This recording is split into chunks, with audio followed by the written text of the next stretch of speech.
ke materi, Miss Imas akan menyampaikan tujuan pembelajaran kita kali ini. Nah, diharapkan setelah menonton video ini, teman-teman yang pertama mampu menyebutkan pengertian cuaca. Tujuan pembelajaran yang kedua yaitu teman-teman mampu menyebutkan unsur-unsur yang membentuk cuaca. Tujuan pembelajaran yang ketiga yaitu teman-teman mampu menyebutkan macam-macam cuaca dan jenisnya. Oke teman-teman, sebelum Miss Imas bahas materinya, Miss Imas mau tanya dulu nih. Pernah tidak ya teman-teman melihat suatu daerah turun hujan sangat lebat sekali, sementara di daerah yang lainnya tampak cerah? Nah, itu contoh apa ya teman-teman?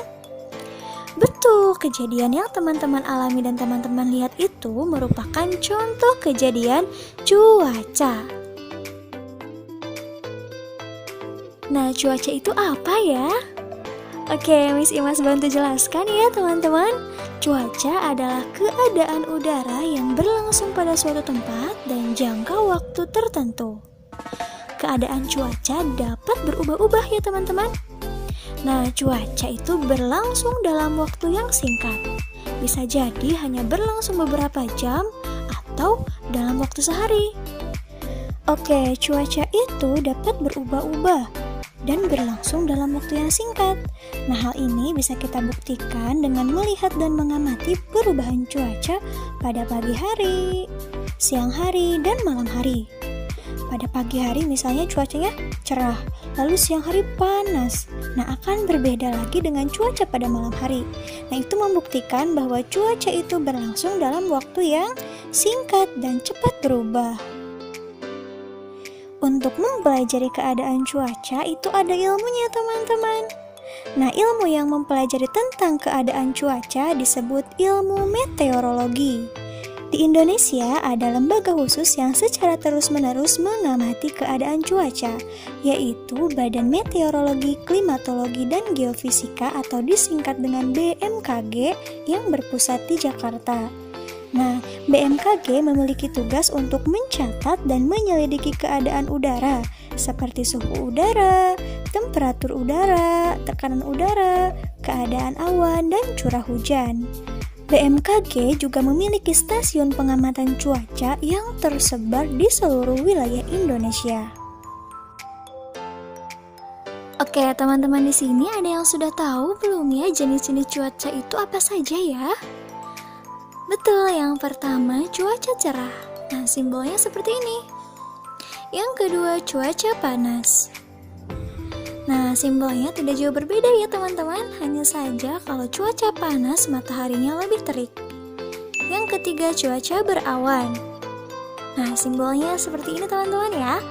Yang keempat cuaca cerah berawan. Nah, simbolnya seperti ini teman-teman ya. Ada matahari, ada awannya dikit.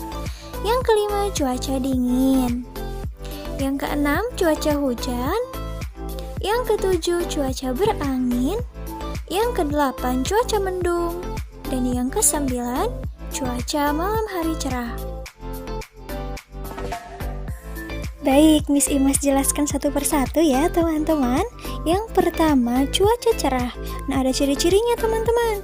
Ciri-ciri cuaca cerah yang pertama, matahari bersinar terang.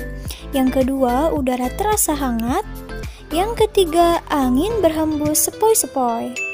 Yang keempat, awan berwarna biru atau putih bersih dan jumlahnya sedikit. Yang kelima, saat matahari terbit, langit tampak berwarna merah atau kuning cerah. Yang keenam, pada saat cuaca cerah, langit itu akan cerah. Dan yang ketujuh, cuaca cerah terjadi biasanya saat musim kemarau. Oke, yang kedua, cuaca panas. Cuaca panas ciri-cirinya yang pertama, ketika siang hari matahari tegak lurus ke atas permukaan bumi. Jadi panas banget teman-teman ya. Yang kedua, udara terasa panas menyengat bahkan mencapai suhu yang tinggi. Yang ketiga, semakin rendah suatu wilayah, maka suhu akan semakin panas. Begitupun sebaliknya, semakin tinggi suatu wilayah atau daerah, maka suhunya akan semakin dingin. Yang ketiga yaitu cuaca berawan. Nah, ciri-cirinya yang pertama cahaya matahari tertutup awan. Yang kedua suhu udara tidak terasa panas. Yang ketiga beberapa awan akan bergelombol membentuk awan besar sehingga berpotensi mendung. Yang keempat awan menebal dan bisa menyebabkan langit menjadi gelap. Yang keempat cuaca dingin. Nah, ciri-cirinya yang pertama, tingginya tingkat kelembapan udara. Yang kedua, suhu udara rendah. Dan yang ketiga, angin bertiup kencang. Lalu, cuaca yang kelima yaitu cuaca hujan. Ciri-cirinya, langit menjadi gelap. Yang kedua, matahari tertutup oleh awan mendung. Yang ketiga, suhu udara terasa dingin. Dan yang keempat, butiran air berjatuhan dari awan. Selanjutnya yaitu cuaca berangin. Ciri-cirinya yang pertama, angin bertiup kencang. Yang kedua, langit agak berawan. Yang ketiga, suhu menjadi lebih dingin.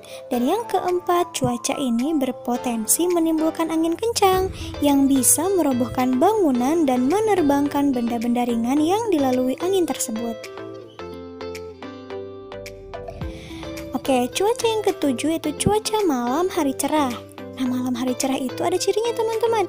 Yang pertama, langit dipenuhi dengan bintang. Jadi kita bisa lihat bintang teman-teman ya. Yang kedua, saat matahari tenggelam, langit tampak berwarna kemerahan. Lalu ada cuaca mendung. Ciri-cirinya langit berwarna kelabu, udara terasa agak hangat. Lalu ada cuaca cerah berawan teman-teman. Ciri-cirinya matahari bersinar terang, lalu awan sedikit menutupi sinar matahari. Indonesia memiliki 4 jenis cuaca, yaitu cuaca berawan, mendung, hujan, dan cerah. Kita dapat memperkirakan suatu cuaca dengan cara mengamati unsur-unsur yang membentuk suatu cuaca. Karena cuaca terjadi pada suatu tempat tertentu, maka unsur-unsur yang membentuk suatu cuaca itu akan berbeda pada setiap tempat. Perlu teman-teman ketahui ada beberapa unsur yang membentuk suatu cuaca. Yang pertama adalah keadaan sinar matahari. Yang kedua, suhu udara. Yang ketiga, kelembaban udara. Yang keempat, tekanan udara. Yang kelima, angin. Yang keenam, curah hujan. Dan yang ketujuh, awan. Nah, dari ketujuh unsur ini akan berbeda antara suatu tempat dengan tempat yang lainnya. Misalnya, di suatu tempat mataharinya terik, tapi di tempat yang lainnya tidak terik. Atau misalkan, di suatu tempat tekanan udaranya tinggi, bisa jadi di tempat yang lainnya tekanan udaranya rendah. Supaya teman-teman lebih memahami materi cuaca, Miss Ima sajikan beberapa gambar. Kita akan menentukan jenis cuaca berdasarkan gambar ini teman-teman ya. Gambar yang pertama, kira-kira cuacanya apa ya? Betul, mendung. Yang kedua, iya, cerah atau panas boleh. Yang ketiga, gampang banget nih teman-teman, hujan. Yang keempat, cerah berawan. Iya. Yang kelima, berawan. Latihan yang kedua, kita akan menuliskan informasi mengenai cuaca berikut. Yang pertama, ini cuaca apa ya? Betul, cerah. Kira-kira informasinya apa ya mengenai cuaca cerah? Betul. Teman-teman boleh jawab seperti ini. Ketika cuaca cerah, matahari bersinar terang, udara pun terasa hangat, angin berhembus sepoi-sepoi, dan langit terlihat cerah. Kayak gitu ya. Kayak yang kedua, nah simbol apa ini teman-teman? Simbol berawan. Nah, kira-kira informasi dari cuaca berawan ini apa ya? Betul, ketika cuaca berawan, cahaya matahari tertutup oleh awan. Suhu udara pun tidak terasa panas. Nah, awan akan menebal dan menyebabkan langit menjadi gelap. Gitu ya jawabannya. Oke, gambar yang ketiga ini simbol apa ya teman-teman? Betul nih, cuaca hujan. Kita akan menuliskan informasi mengenai hujan. Nah, teman-teman boleh jawab seperti ini.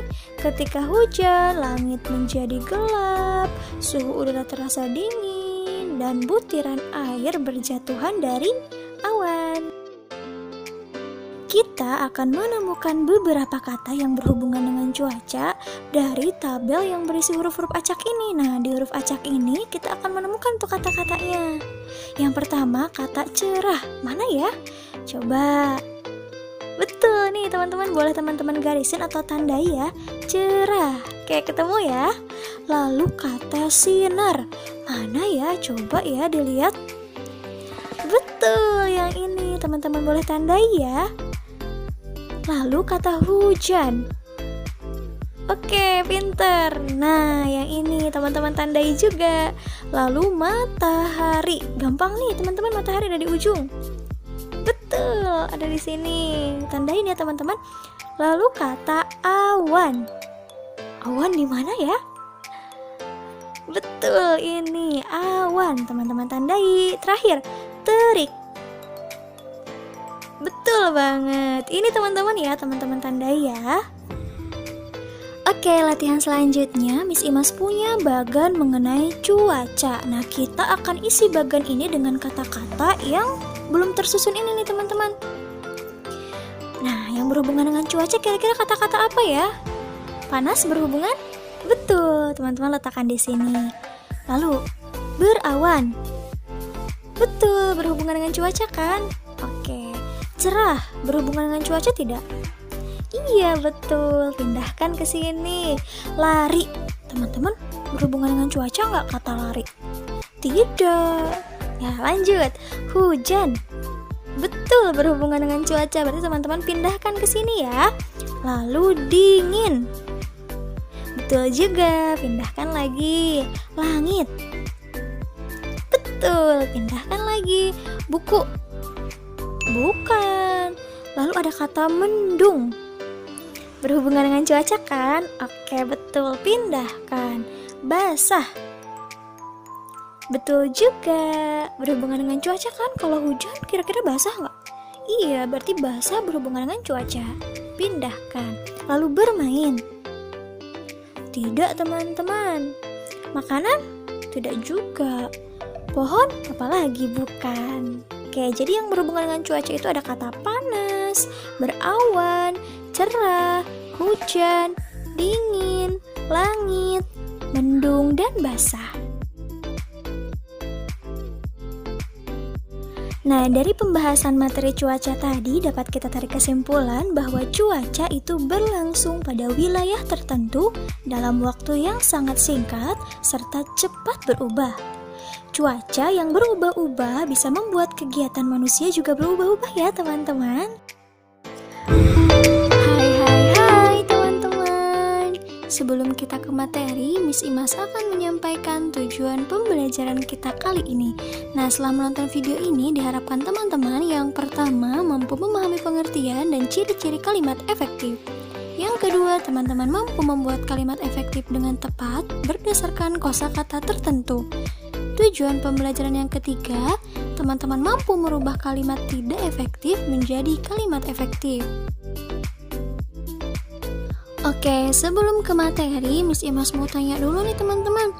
Pernah tidak ya teman-teman berbicara dengan adik atau teman yang lainnya, tetapi mereka tidak mengerti dan tidak paham dengan apa yang kita bicarakan? Nah, itu menandakan bahwa kalimat yang kita gunakan saat berbicara dengan orang lain tidak menggunakan kalimat efektif. Nah, apa itu kalimat efektif ya teman-teman? Sebelum kita belajar kalimat efektif, alangkah baiknya teman-teman memahami terlebih dahulu apa itu kalimat. Nah, kalimat adalah rangkaian atau kumpulan kata yang minimal terdiri dari subjek dan predikat dan dapat berdiri sendiri serta memiliki makna yang lengkap. Kalimat itu memiliki ciri-ciri. Yang pertama dimulai dengan huruf kapital. Yang kedua diakhiri dengan sebuah tanda baca, bisa jadi tanda titik, tanda tanya, atau tanda seru.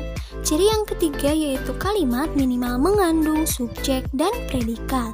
Subjek itu apa ya?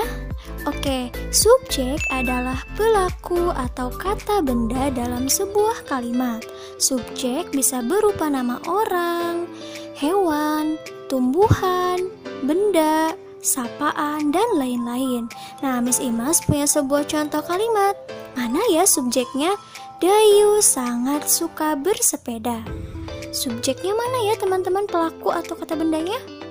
Betul, subjeknya Dayu. Nah, subjek itu biasanya ada di awal kalimat. Biasanya ya teman-teman. Jadi di sini subjeknya adalah Dayu, betul. Oke, yang kedua, predikat. Predikat adalah perbuatan atau pekerjaan yang dilakukan oleh subjek. Predikat bisa berupa kata kerja, kata sifat, kata benda, dan bilangan. Predikat tidak boleh didahului dengan kata yang. Oke, Miss Imas punya contoh kalimat. Dayu sangat menyukai ayam goreng. Di sini mana ya predikatnya? Dayu kan subjek. Nah, pekerjaannya apa atau perbuatannya? Sangat menyukai, berarti predikatnya sangat menyukai. Oke, kalimat yang kedua, Edo tampan. Nah, mana ya predikatnya? Edo kan subjek, tampan predikat. Boleh teman-teman ya, predikatnya sifatnya tampan. Predikat itu boleh kata kerja, boleh kata sifat. Jadi di sini yang merupakan predikat adalah sangat menyukai dan tampan. Bisa dipahami ya? Yang ketiga, objek. Objek adalah kata atau hal yang dikenai atau dikerjakan oleh subjek. Objek bisa berupa kata benda. Nah, Miss Imas punya contoh kalimat. Lani menyayangi adiknya. Oke, mana ya objeknya?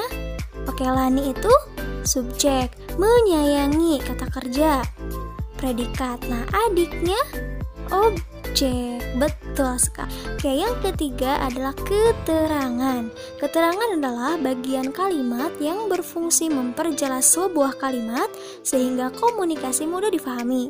Nah, keterangan bisa berupa keterangan tempat, keterangan waktu, cara, sebab, akibat, dan lain-lain. Miss Imas punya contoh kalimat seperti ini. Ibu memasak nasi di dapur. Oke, kita cari keterangannya mana ya? Kita bahas satu persatu. Ibu subjek, memasak predikat, nasi objek, di dapur tempat kan? Berarti di dapur itu merupakan keterangan. Keterangannya apa? Keterangan tempat. Dalam sebuah kalimat itu ada yang dinamakan kalimat sempurna atau kalimat lengkap. Apa sih itu kalimat sempurna atau kalimat lengkap? Kalimat sempurna atau kalimat lengkap adalah kalimat yang terdiri dari subjek, predikat, objek, dan keterangan atau SPOK. Sebuah komunikasi dapat mudah difahami dan berjalan lancar apabila kita menggunakan kalimat efektif. Kalimat efektif adalah kalimat yang baik dan benar sehingga dapat dimengerti dan difahami oleh orang lain. Nah, tujuan kalimat efektif itu yang pertama, mempermudah pendengar atau pembaca memahami isi berita atau kalimat. Tujuan yang kedua yaitu pesan dalam sebuah berita atau kalimat dapat tersampaikan dengan baik. Nah, selain tujuan, ada juga manfaatnya teman-teman. Manfaat menggunakan kalimat efektif. Yang pertama, menghindari salah tafsir. Yang kedua, menghindari salah paham atau konflik. Yang ketiga, pesan tersampaikan dengan jelas. Nih, syarat-syarat kalimat efektif itu ada 4 teman-teman ya, perlu diketahui. Yang pertama, kalimat efektif itu harus sesuai dengan PUEB atau pedoman umum ejaan bahasa Indonesia, yaitu menggunakan huruf kapital, tanda baca, dan kata baku dengan tepat. Syarat yang kedua yaitu kalimat efektif harus sistematis, yaitu kalimat setidaknya memiliki susunan subjek, predikat, objek, keterangan agar tidak memusingkan.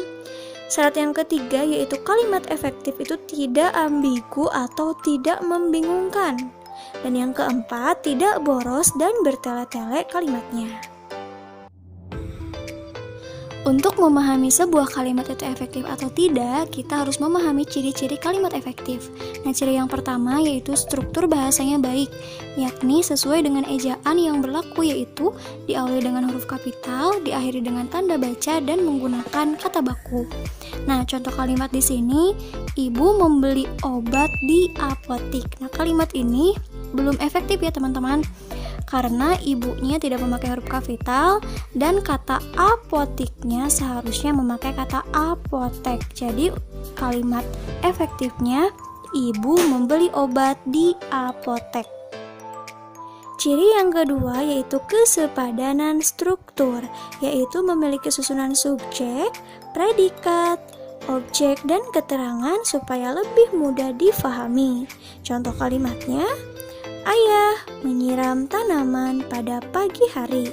Nah, subjeknya ayah, menyiramnya predikat, tanaman objek, pada pagi harinya keterangan. Ini sudah lengkap teman-teman ya, ada subjek, predikat, objek, dan keterangan. Ciri yang ketiga yaitu tidak meletakkan kata depan atau preposisi di depan atau di awal kalimat.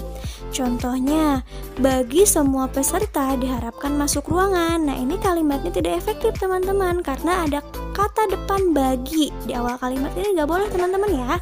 Jadi kalimat ini bisa kita rubah menjadi kalimat efektif menjadi semua peserta diharapkan masuk ruangan. Baginya dihilangkan ya teman-teman. Ciri yang keempat yaitu penggunaan kata hubung yang tepat, yaitu tidak menggunakan kata yang di depan predikat. Contoh kalimatnya, Lani yang datang menemui Siti. Nah, ini tidak efektif teman-teman. Kalimat efektifnya dirubah menjadi seperti ini, Lani datang menemui Siti. Yangnya dihilangkan karena datang itu merupakan predikat. Jadi sebelum predikat tidak boleh ada kata yang. Ciri yang kelima yaitu tidak memiliki subjek ganda. Bukan berarti subjek tidak boleh lebih dari satu ya teman-teman, tapi lebih ke arah menggabungkan subjek yang sama. Miss Imas punya contoh kalimat seperti ini, adik demam sehingga adik tidak dapat masuk sekolah. Nah, di sini subjeknya mana ya teman-teman? Adik ya, ada dua nih adiknya. Nah, kita akan menggabungkan subjek menjadi kalimat efektifnya seperti ini, adik demam sehingga tidak dapat masuk sekolah. Jadi kita gabungkan teman-teman subjeknya karena sama. Ciri yang keenam yaitu kehematan kata. Jadi kita harus menghindari kata-kata yang bermakna sama dalam sebuah kalimat. Biasanya menyangkut kata jamak atau banyak dan kata yang bersinonim.